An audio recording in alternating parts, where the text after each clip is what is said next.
This is Gary Atencio with CNTV, and today we're in Colorado. I'm here with Rocky Mountain Radon United. Since 2022, they've been providing reliable radon testing, mitigation, indoor air quality services for the folks here in Colorado. I'm joined with Don, who is the owner. Don, thanks so much for joining us here today. Thanks for having me, Gary. Let's go back a little bit. You've been here in the area since '73. Yes. Share with me a little bit how you got involved in this type of industry. Sure.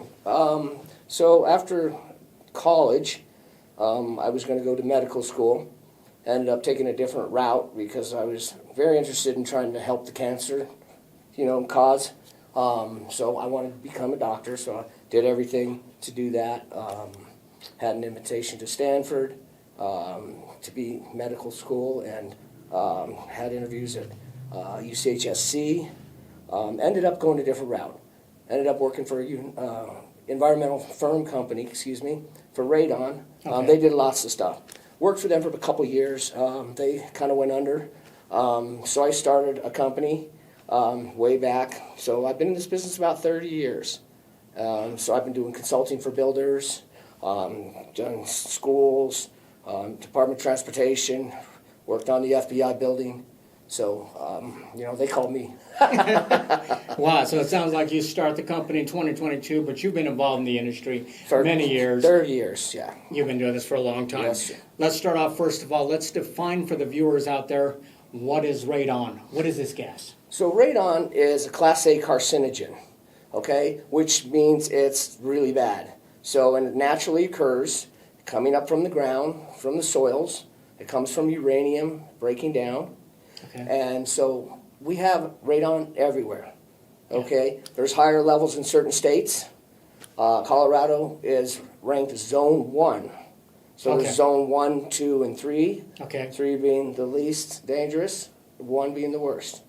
Colorado, all Colorado regional area, from the EPA and the geological map they built for the EPA zones, we have high radon.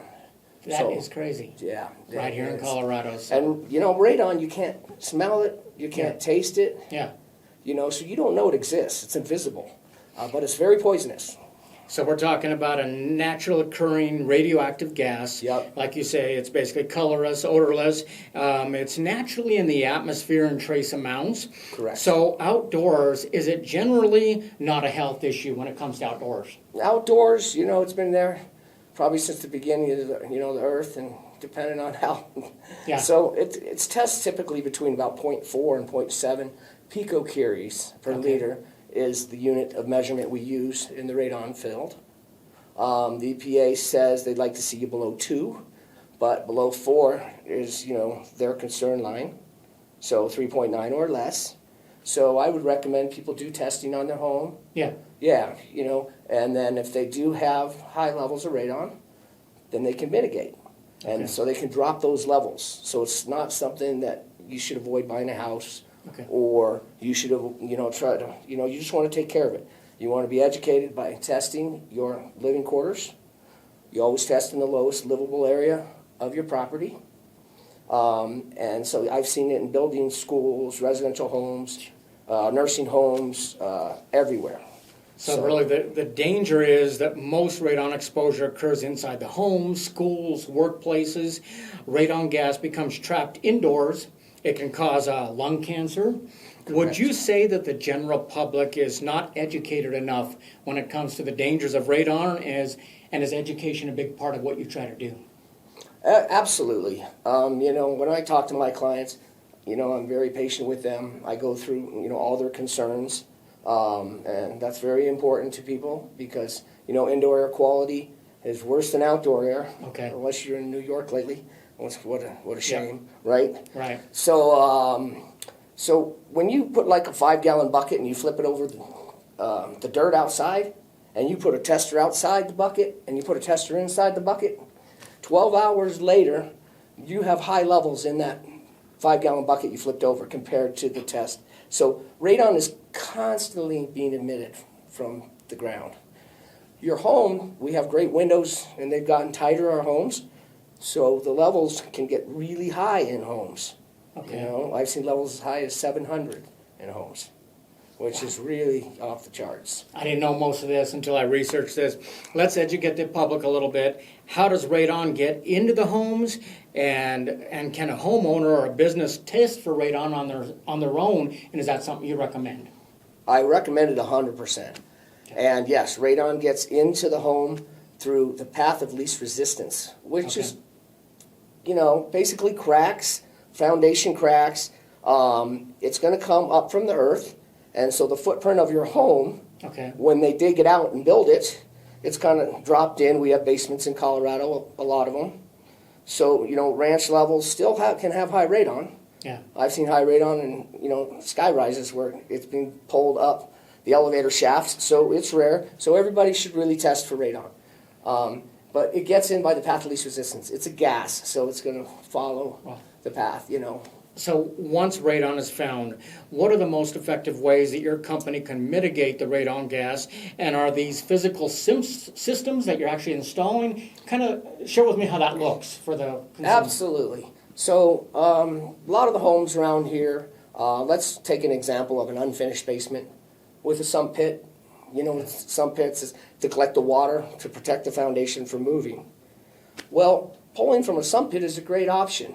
Meaning we run a PVC pipe from the lid of the sump pit, we seal it up, we move the pipe outside, and we mount the motor outside, and then we run it to the roof line, and we need to be a foot above the roof line because that's the code. So that's So we're talking about a physical thing that you go in and install to get rid of it. Absolutely. Never knew that. Wow. Yep, and it needs to run 24/7. That is impressive. I mean, you have lived here since, like you said, 73 in Colorado.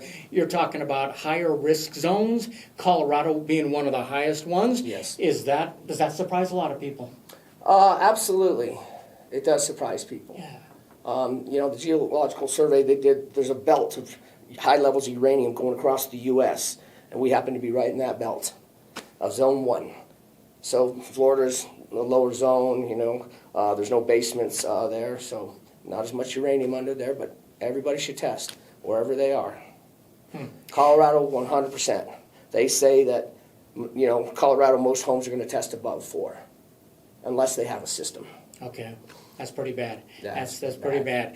Yeah. We're talking about single-family residents, businesses. What about multifamily units? Absolutely. Especially for those that are maybe buying it through a government program. Is the concern higher for those folks?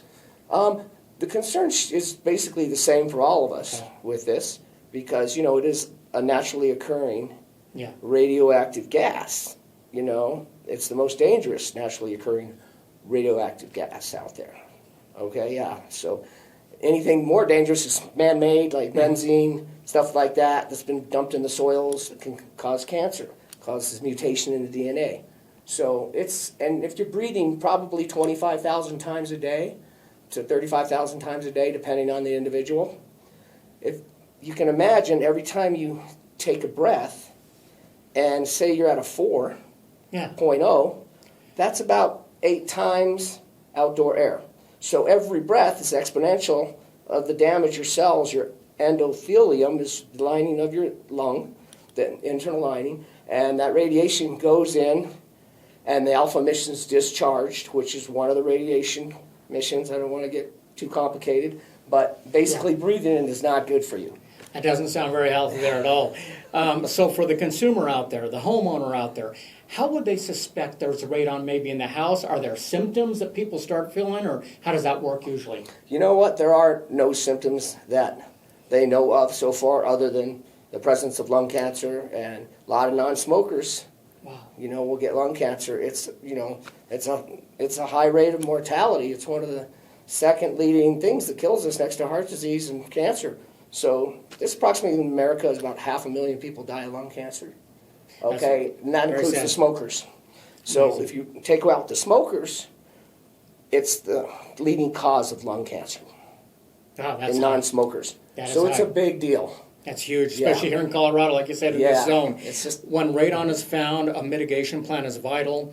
What about the presence of radon when maybe you're buying a home? Should real estate agents out there be aware of the implications of radon that can maybe affect the marketplace, and can you educate them as well? Absolutely. I suggest that if you're buying a home, You hire an inspector that tests for it, because you usually hire an inspector to test your plugs, your plumbing, stuff like that. They should include radon tests, in my opinion. Okay, so not all of them do that. So I would hope that consumers, ask that their inspector do a radon test. Okay, so it's been a long time. This industry has evolved a lot over the years. Speaking of evolving, radon is one thing. Do you yourself serve the public out there when it comes to any overall air quality in our home? Is that something you educate them on, or something you stick with? Absolutely. I talk to them about how indoor air is worse than outdoor air. Basically, how I explain that to you. And, it's constantly coming up. So it's very important that they test. Okay. And you can get tests at one of the major retail stores, construction stores, stuff like that. Home Depot, Ace Hardware, Lowe's, stuff like that. They all sell those type of tests. So I would suggest that, everybody in Colorado test their home. So for the consumer out there, the testing is a do-it-yourself project, possibly, but the mitigation is not. Why should that be left to the professional? There's a lot of tricks with it. So, there's industry things that we've learned along the way, me being in the business 30 years. I'm able to throw my, industry trade secrets in there, as I call them, and give you the best system, for your particular footprint of your home. Because you've got footprints that are multiple, you've got crawl spaces, you've got shared walls with basements and people. So there are better spots to put the system on these, these buildings than other spots in the building. And that's just a matter of experience. So you definitely want to hire a professional. Make sure they're DORA certified, Department of Regulatory Agencies, which just last year made us professionals, and we have to be DORA certified. Formerly, I was EPA certified. Then the EPA dropped the program back in the late 90s, I believe, and then public industry took it over. And it evolved through a bunch of different health industry. And now it's picked up as a profession under the DORA. And so that started last year. The law was instilled. So you got to do your due diligence. You got to do your due diligence. You're dealing with somebody's professional, been doing it for some time. Yeah. I mean, you personalize really unique radon mitigation systems, regardless of the house, the structure, for each one of your customers. Through education and experience, you've really become one of the most trusted radon professionals in a short period of time, improving the lives of your customers, but ultimately, really, you're improving the lives of everyone here that live here. Is this rewarding for you? Oh my gosh, is it rewarding? I do, excellent work. I have anybody who's working with me, make sure we don't cut corners. And then I can leave and say, I have 4 children myself, okay? 3 girls and a son. And so it's very important to me. There's a lot of people that live in that home. So it's very important. We get this air quality really good in these homes. And then, so it's a good feeling. Over the years, I've probably done close to 20,000 different installs. So, I feel good about that. Absolutely. Because it was always my goal is to try to reduce cancer. It goes back in my families and stuff like that. I've seen some elderlies pass away from cancer, and it killed me when I was little. So I said, I want to do something about this. Definitely, so that's great kind what of been we're my doing. goal. Definitely great. We're educating the viewers out there. Folks, take a look at the bottom of the screen right there. What you're going to see is their website. On the website, you can see all the services they provide there. I mean, if you're a homeowner, a business, or even a real estate agent, you can reach out to them today. They'll come out and check what the testing is for you, or maybe let you know how you can do that on your own. But if you have an issue, they can definitely help mitigate that for you as well. Get a free estimate. Basically, they can come out, sign up. Are you able to talk over the phone, or is that done in person? Well, I can talk over the phone. I can offer to come out if they're more comfortable with that. So, I want to take care of the house and the individuals in there. It's very important to me, Yeah. Excellent. Rocky Mountain Radon United. Yes, sir. Right there to serve you since 2022. This is Gary Atencio with CNTV. And if you don't know, now you know.